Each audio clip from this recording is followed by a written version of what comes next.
भगवान जिसे अपनाना चाहते हैं उसे सब जगत ठुकराने लगता है। पकड़ो, ये जो रोना धोना शुरू कर देते हो कि अब तो हमसे कोई बात नहीं करता, अब तो ऐसा, ये भगवान की विशुद्ध कृपा है जो ये मोह जाल अज्ञान अविद्या ये तुमसे दूर हो रही है, असलियत समझ में आ रही है। विश्वास कीजिए इस बात पर, भगवान की कृपा की अवहेलना मत कीजिए। यदि तुम्हें कोई तिरस्कार कर रहा है, तुमसे कोई बात नहीं कर रहा है, तुम्हारे सामने भारी समस्याएं आ रही, तो कृपा है हमारे श्री हरि की। अब ऐसा विधान होने वाला है जिससे जन्म जन्म की बिगड़ी बनने वाली है। मान लो बात, भगवान जिसे अपना प्रेम देना चाहते हैं उसको सब जगत से ठोकर लगवा देते हैं। ऐसा ही है, ऐसा ही है। जिस पर भगवान कृपा करते हैं उसे जगत में कोई प्यार नहीं करता, और वो ठुकराया हुआ जगत का जब भगवान के द्वार पर आता है तो निहाल हो जाता है। कृपा करते तब ठुकराते हैं, ये कृपा होती है। अगर चिंतामणि वैश्या बिल्व मंगल जी को ठोकर न लगाती तो भगवत साक्षात्कार की योग्यता ना थी। जगह जगह पर ऐसा देखा गया कि जब जगत की ठोकर लगी तो भगवान का द्वार उसे दिखाई दिया। भगवान ने इतना ऊंचा उठा दिया कि उसे भगवान स्वरूप मानने लगे हम। बिल्व मंगल जी को बिल्व मंगलाचार्य भगवत स्वरूप माना गया। किसी भी वस्तु से, व्यक्ति से, स्थान से जब ममता होती है तो अज्ञान इतना बढ़ जाता है कि भगवान हैं भी कि नहीं ऐसा संशय होने लगता है। ये महापुरुषों के वचन है। जब भगवान कृपा करते हैं और सब जगह से ठोकर लगती है और ममता भगवान के चरणों में हो जाती है, तब उसको जो ज्ञान, जो आनंद प्राप्त होता है वो कहीं नहीं है। जैसे हम स्वप्न में बाजार देखते हैं, मित्र देखते हैं, शत्रु देखते हैं, अच्छा देखते हैं, बुरा देखते हैं, लेकिन जब जगते हैं तो सब झूठा होता है। ऐसे ही उमा कहो मैं अनुभव अपना, सत हरि भजन जगत सब सपना। जब भगवान कृपा करते हैं तो स्वप्न टूट जाता है जगत का, जो हम ये माने हुए हैं ये मेरे, ये अपने, ये मुझे बहुत प्यार करते हैं, झूठा स्वप्न टूट जाता है। भगवान उसी को मिलते हैं जो अपने आप को अपनी मानी हुई मान्यता के सहित अपना अस्तित्व भगवान के हाथ दे देता है। भगवान ऐसे उपासक को अपने आप को दे देते हैं। सौदा पक्का, आप अपने आप को दे दीजिए, कुछ न रहे आपका, तो भगवान अपने आप को दे देंगे। अहम भक्त पराधीनो असुतंत्र इव द्विजित, मैं भक्तों के हाथ बिका हुआ दास हूं। भगवान कहते मैं हूं भक्तन को दास, भगत मेरे मुकुटमणि। पग चापूं और सेज बिछाऊं, नौकर बनूं हजाम, हाकू बैल बनूं गढ़वारो, बिना तनख्वाह रतवान, यही तो मेरे मन में ठनी, भगत मेरे मुकुटमणि। अपनो परण विसार, भगत को पूरो परण निभाऊं, जाचक जाचू कहे तो बेचे से बिक जाऊं, जैसे पतिव्रता नारी घणी, भगत मेरे मुकुटमणि। मैं भक्तन को दास, भगत मेरे मुकुटमणि। यदि भक्त अपना सर्वस्व समर्पित कर देता है तो भगवान भी भक्त के हाथ में बिक जाते हैं। ये सौदा महंगा नहीं, बड़ा सस्ता है, क्योंकि आप अपना जीवन तो भोगों में ही बेच दिए जो नाशवान है। एक बार ये सौदा करके देखो, बहुत महंगा है, बहुत सस्ते में मिल रहा है।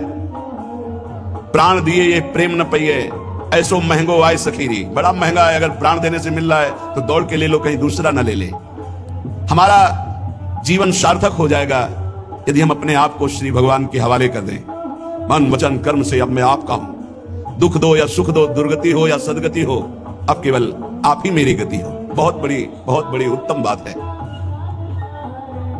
भगवान के लिए अपना सर्वस्व समर्पित कर दो, अभी बेपरवाह हो जाओगे।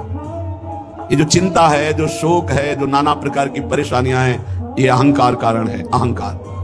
भगवत प्राप्ति कुछ कठिन नहीं है, बिल्कुल कठिन नहीं है, किसी साधन की जरूरत नहीं है। साधन केवल असाधन त्यागने के लिए, असाधन त्याग दो, अभी भगवत स्वरूप प्रकाशित हो जाए। क्योंकि वो है, जो है उसको किसी साधना से पैदा नहीं किया जाता, वो है। साधन से असाधन का नाश हुआ, मन शांत और निर्मल हुआ, भगवत साक्षात्कार हो गया।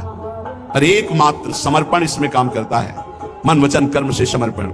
एक पद महापुरुषों ने गाया कि हरि मेरा सर्वस्व आपको समर्पित है, मेरी गति तुम ही, अनेक दोष पाऊं। बहुत जोर की बात है, बड़े महापुरुष का पद है, श्री सूरदास मदन मोहन जी महाराज। अगर हमने अपने प्रभु को सर्वस्व समर्पण कर दिया तो अनेक तोष पाऊं, अनेक प्रकार से अपने भक्त का सुख। भगवान का एक नाम है भक्त जनमन रंजन, अपने भक्त के मन को अपार आनंद देने वाले बन जाते। प्रायः लोग डिप्रेशन के शिकार होते चले जा रहे हैं। क्यों? कल भी एक यहाँ बहुत परेशान है। डिप्रेशन है कि आप समझिए पहले, व्यर्थ का चिंतन, व्यर्थ की कल्पना, व्यर्थ का भय, व्यर्थ की घबराहट, कहीं ऐसा ना हो जाए, कहीं ऐसा ना हो जाए। क्यों ऐसा हो रहा है? पाप कर्म किए हैं, पाप कर्म किए हैं, अब उनके दंड का समय आ रहा है। तो सबसे पहले बुरी दशा आने के पहले बुद्धि बदली जाती है। जेहिका विधना दारुण दुख दीन, तेहिके मति पहले हरिलीन। सिद्धांत को समझो। तो व्यर्थ की कल्पना, अगर उसी समय ये बात आने लगे पॉजिटिव, क्या होगा? भगवान मंगल करेंगे, अभी डिप्रेशन खत्म होना शुरू हो जाए। पहली बात, पाप नष्ट हुए बिना तुम्हारा मन निश्चिंत, निशोक, निर्भय नहीं होगा।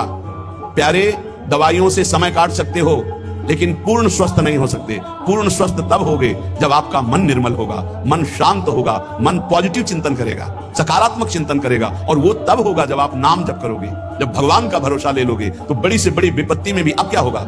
वही होगा जो प्यारे ने मंगल रचा है। अब वही होगा जो आनंदमय होगा। मेरी गति तुम ही अनेक दोष पाऊं, चरण कमल नखमनि पर विषय सुख बहाऊं। घर घर जो डोलों तो हरि तुम्हें लजाऊं, मेरी गति तुम ही अनेक दोष पाऊं।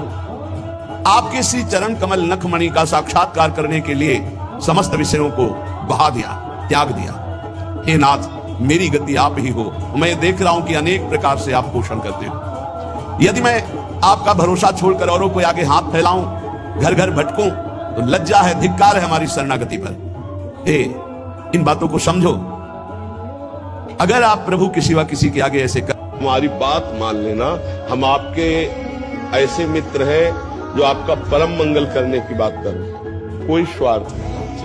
आप हमारी आत्मा, आप हमारे प्राण हैं। अगर आप सही ढंग से चलेंगे तो इसमें हमको लाभ मिलता है। क्या लाभ मिलता है?